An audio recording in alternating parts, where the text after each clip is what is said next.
आधी आठव सूर्यवर्मा लहान असतानाची कहाणी. सूर्यवर्मा लहान होता, 25 वर्षापूर्वीची गोष्ट.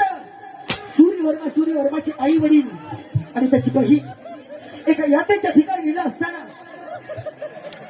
सोसाट्याचा वादळ वारा सुटला. वादळी वाऱ्याने एका वटवृक्षाचा प्राण घेतला. ते वटवृक्ष सूर्यवर्माच्या आई वडिलांवर पडले.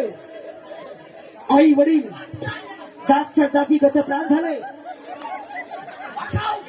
आई वडील जागच्या जागी गतप्राण झाले. वाऱ्याच्या वेगाने सूर्यवर्मा कोणत्या कोणत्या फेकला गेला.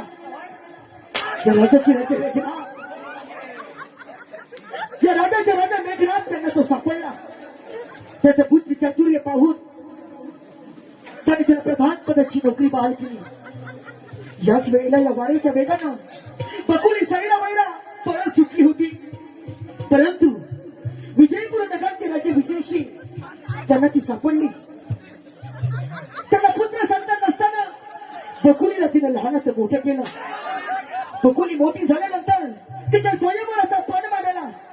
पण असा होता की जो कोणी विजयपूर नगरचे राजे विजयसिंग याचा पराभव करेल त्याच्या घरामध्ये बकुली पुष्पमाळा घालेल. चंद्रवर्मा त्या पणामध्ये तो हरला गेलास. सूर्यवर्मा मात्र विजयी झाला. पण भगवंताची लीला काही अगणित होती. म्हणूनच तू या राष्ट्राचा राजा असल्या कारणानं बकुलीने तुझ्या गळ्यामध्ये हार माळ घातली.